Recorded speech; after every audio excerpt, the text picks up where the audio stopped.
بسم اللہ الرحمن الرحیم۔ آج ہم ایک بہت ہی اہم بات پر بات کریں گے، جو ہے انٹیلیجنس یعنی ذہانت۔ یہ بہت اہم چیز ہے قوموں کی، جو ایک انفرادی طور پہ اور ایک نیشنل لیول پہ جو ذہانت ہے وہ بہت اہم ہے۔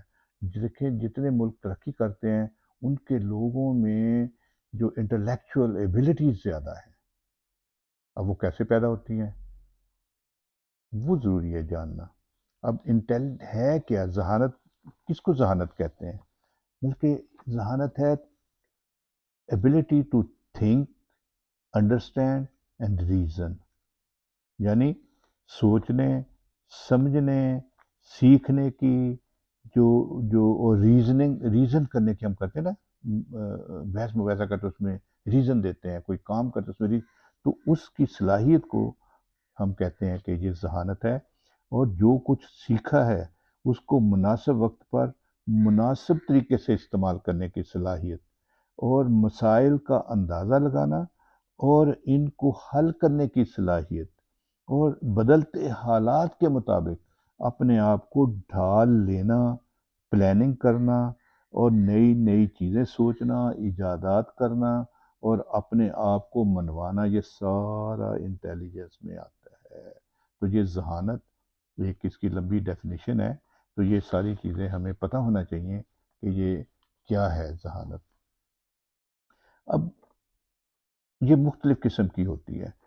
یہ یاد رکھنا چاہیے کہ ذہانت کا کہا جاتا ہے کہ 70% جو ہے وہ جینیٹیکلی پریڈسپوزڈ ہے، یعنی ہمیں جینز سے ملتا ہے، پیدائشی طور پہ بچے کو ملتا ہے 70%، اور اس کا 30% فینومینولوجیکل فیکٹر جو ہیں، فینومس جو مطلب کہ اس کو ماں باپ کیسے ملے، اس کی پہلے 5 سال میں کیا پرورش ٹریننگ ہوئی، اس کو کیسا ماحول ملا، اس کا جو سوسائٹی کیسی ہے، اس کا رہنے والی جگہ کیسی ہے، اس کے اسکولنگ کیسی ہے، اس کو ٹیچر کیسے ملے، یہ ساری چیزیں فینومینل فیکٹر جو ہیں وہ اس کو کس طرح کی ٹریننگ کیا ہے۔ تو یہ ہے تو بیسک چیز جینز ہیں جس پہ ہم کوئی توجہ نہیں دیتے۔ تو باقی جو اس کا فینومینل وہ ہے 30%، بل اس سے بھی بہت امپرومنٹ آتی ہے۔ تو ہمیں یہ چیز دیکھنی چاہیے کہ جی یہ کیا ہے۔ اب یہ جو ذہانت ہے اس میں کئی قسم کی ذہانت آتی ہے، لیکن بیسیکلی جو ہم کہتے ہیں کہ بنیادی طور پر کچھ لوگ مختلف طریقے سے اس کی تقسیم کی جاتی ہے۔ یہ ایک چیز آتی ہے جو فلوئڈ انٹیلیجنس، جس میں وہ جو کلچر فری ہے، جو انسان کو ملتی ہے، جو ہمیشہ رہتی ہے اس میں، جو اس کو ملا، اس میں کسی چیز کا کوئی اثر نہیں ہوتا، جو اس کی ذہانت ہے۔ اور دوسرا ایک ہے کرسٹلائن انٹیلیجنس، جو کلچر اور ایجوکیشن سے آتی ہے۔ جو ہمارا کلچر ہے، جو ایجوکیشن، یعنی جو اس کی یہ سمجھے کہ جو اس میں ہے ایک چمڑا ہے نا، وہ اس کو پھر بنایا جاتا ہے، پالش کیا جاتا ہے اور اس کو بہترین کیا جاتا ہے۔ تو وہ ہے پھر یہ دو جو قسم۔ اس کے علاوہ بھی جو ہے جو ٹائپس، لیکن یہ تو ایک بنیادی طور پہ ہے، لیکن اصل میں یہ 4 اقسام کہا جاتا ہے کہ ہیں۔ یہ کیا جو ہم جنرلی جو ہمارے ہم کہتے ہیں کہ کتنا ذہین ہے بچہ، وہ کتنا پرفارم کرتا ہے، کس طرح یاد کرتا ہے، اس کی جو کمپریہینشن یعنی اس کا لیول آف کمپریہینشن سمجھنے کی کتنی صلاحیت ہے، وہ اپنے سوال مسائل کو کیسے، اس کی ایبلٹی کتنی ہے سالو کرنے کی۔ اسی طرح وہ اپنے جو آئیڈینٹیفائی کیسے کرتا ہے، جو اس کے مینورز ہیں، جو اس کے پیٹرنز ہیں، یا چیزوں کو میمورائز یاد کتنا رکھتا ہے، پھر ٹائم پہ ان کو کتنا ریکال کر لیتا ہے۔ تو یہ اپنے سبق یہ وہ سارا، تو اس کو ایک جنرل انٹیلیجنس کہا جاتا ہے۔ اسی طرح ایک ہوتا ہے ایموشنل انٹیلیجنس۔ اب ایموشنل جذبات سے، یہ بھی آج کل بہت ضروری ہے۔ ایک جنرل انٹیلیجنس انسان کو دنیا میں کامیاب کرتی ہے، بنیادی چیز ہے، لیکن کہا جاتا ہے کہ وہی انسان کی ترقی اور کامیابی کا راز نہیں ہے، بلکہ دوسری انٹیلیجنس کئی دفعہ وہ والے زیادہ کامیاب ہو جاتے ہیں۔ ٹھیک ہے نا جی؟ تو یہ ہے ایموشنل انٹیلیجنس دوسری قسم کی۔ اس میں کیا ہے کہ انسان کی صلاحیت کہ وہ اپنے اور دوسروں کے جذبات کو کس طرح سمجھتا ہے اور ان کا کیا احترام کرتا ہے، کیسے مثبت انداز میں وہ مینیج کرتا ہے کہ لوگوں سے ملے، بات کرے، اپنے جذبات کا کیسے مثبت طریقے سے استعمال کرتا ہے، اور دوسروں کے جذبات کا کیا رسپانس ہوتا ہے اور اس کا کیسے مقابلہ کرتا ہے، کس طرح جذباتی جو مسائل آتے ہیں ان کے بارے میں کیسے اس نے ان کو ٹیکل کرنا ہے، اور ان کو اپنی جو ٹینشنیں پریشانیاں نہیں بنا لینا، بلکہ ان کو حل کرنے کے طریقہ، اس کو کہتے ہیں ایموشنل انٹیلیجنس۔ اسی طرح ایک اور ٹائپ ہے جس کو کہتے ہیں سوشل انٹیلیجنس۔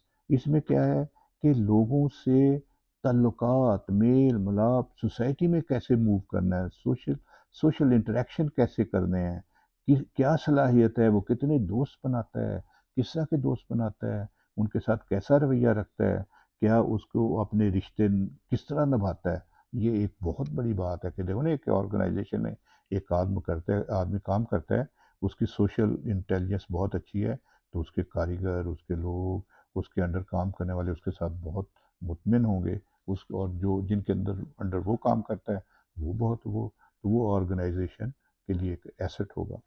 اسی طرح ایک ہے ایڈورسٹی انٹیلیجنس، یعنی زندگی میں مشکلات کا مقابلہ کیسے کرنا ہے۔ حالات تو ہمیشہ سازگار نہیں رہتے نا، مشکل بھی رہتے ہیں، ناموافق حالات بھی ہوتے ہیں، تو ان کو مقابلہ کرنے کی صلاحیت کا نام ایڈورسٹی انٹیلیجنس ہے، اور وہ ان حالات کا کتنی دیر تک مقابلہ کر سکتا ہے، اس کے جذبات اور اتنے کتنے اسٹرانگ، اور وہ کتنا مضبوط طریقے سے اس کو حالات کا مقابلہ کرتا ہے، یہ نہیں کہ بیچ میں ٹوٹ جائے اور جا کے، تو یہ ایک بہت ضروری ہے، کیونکہ انسان کی کامیابی ناکامی اس چیز پہ ہے کہ وہ مشکل حالات نا، کاروبار ہے، کر رہا ہے، ایک مثال دے رہا ہوں کہ وہ اس میں ناکامی ہوئی ہے، وہ ٹوٹ کے بیٹھ جائے گا، جس میں ایڈورسٹی انٹیلیجنس کم ہے۔ لیکن اگر کوئی صحیح طریقے سے وہ اور محنت کرے گا، اسٹوڈنٹ ہے، اگر فیل ہو گیا، مسئلہ ہو گیا، وہ چھوڑ کے بیٹھ جائے گا، لیکن اگر اس میں حالات کا مقابلہ کرنے کی ایڈورسٹی انٹیلیجنس زیادہ ہے تو اس کو وہ بار بار کرے گا۔ اب یہ چیزیں، اب اس میں کون سے فیکٹرز ہیں کہ جس سے یہ بہتر ہو سکتی ہے، ہم نے کن کن چیزوں کا خیال رکھنا چاہیے، کیا کیا چیزیں ہیں جو ہماری اس کو کیٹر کرتی ہیں۔ تو اس میں ایک اہم چیز ہے جینز، جو جیسے میں نے پہلے بات کی کہ یہ ہیریڈیٹی جو جو ہے وہ بہت اہم بات ہے، تو اس کا ہمیں دیکھنا چاہیے، خیال رکھنا چاہیے کہ پھر، کیونکہ یہ دیکھیں بہت سارے اگر ماں باپ میں کوئی پرابلمس ہیں، جینیٹیکلی پرابلم ہیں، تو وہ آگے بچوں میں بھی آئیں گے، تو بہت سارے مسئلے جیسے کروموسومل ایبنارملٹیز آ جاتی ہیں، جیسے ڈاؤن سنڈروم ہے، منگولزم، جیسے بچے گول ایسے وہ ایک مطلب جینز کی وجہ سے ایسے آتا ہے، تو ان میں کم آ جاتی ہے، جیسے کوشن سنڈروم ہے، اسی طرح بہت سارے مسئلے ہیں جو ان کی وجہ، تو ہمیں ان کا خیال رکھنا چاہیے۔ اسی طرح پھر جو لیٹ میرجز ہیں، یہ بھی ایک پرابلم ہے، خاص طور پہ بچیوں میں، اگر جلدی شادیاں ہوں مناسب ٹائم پہ، تو وہ ایک اس سے اچھی آگے ذہین نسل آتی ہے، تو اگر لیٹ ہو تو یہ بھی ایک وجہ ہو سکتی ہے۔ اسی طرح کزن میرجز ہیں ہمارے ہاں، دیکھو نا جینز وہ ملٹیپلائی ہوتے رہتے ہیں، وہی ریپیٹ۔ اب دیکھیں بہت سارے ہیں جو اسلام میں تو جائز ہے، ٹھیک ہے، لیکن بار بار کزن میرجز نہیں ہونی چاہیے، اس سے وہ انٹیلیجنس، جسمانی اور ذہنی صلاحیتیں کم ڈاؤن ہوتا جاتا ہے۔ آپ دیکھ لیں بہت سارے لوگ ہیں جن میں مسائل ہوتے ہیں، تو یہ ایک بڑی وجہ ہے۔ اور ایک اور وجہ جو ہے جو ذہانت پہ اثر انداز ہوتی ہے کہ جی ڈیورنگ پریگننسی ماں کی کنڈیشن کیسی تھی، وہ ذہنی دباؤ کا شکار تو نہیں تھی، کوئی پرابلم تو نہیں تھا، اس کی ویکسینیشن ہوئی کہ نہیں، اس کی ڈائٹ اچھی ہوئی کہ نہیں تھی کہ نہیں، اس کو بیماری یا کوئی مسئلہ تو نہیں ہوا، کوئی ویکسینیشن یہ وہ، خاص طور پہ فرسٹ ٹائم پہلے 3 مہینے جو نا وہ بہت ضروری ہے کہ اس میں ماں کو کوئی میڈیسن کوئی چیز نہ دی جائے، کوئی ایکس ریز یہ وہ نہیں، ایکسپوجر نہیں ہونا چاہیے، تو یہ چیزیں بہت ضروری ہیں کہ جن کا خیال رکھا جائے تاکہ بچے کی ذہانت پہ اثر نہ ہو۔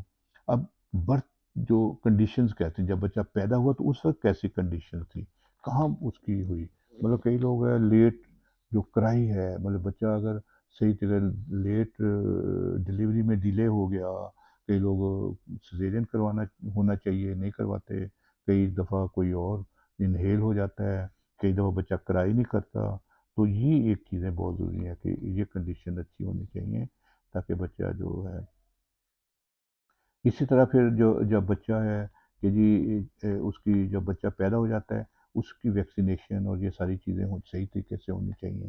اسی طرح پھر ارلی چائلڈ ہوڈ ہے جس کو کہتے ہیں نا ریئرنگ پریکٹسز جو اس کی ہیں، بچے کی پرورش کس انداز میں ہوئی، یہ بہت کس ماحول میں ہوا، کن لوگوں کے ہاتھوں میں ہوا، اور کون سا وہ کس کون سے سوشو اکنامیکل گروپ کیسا ہے، تو اس کا ان کی ذہانت پہ بہت اثر پڑتا ہے.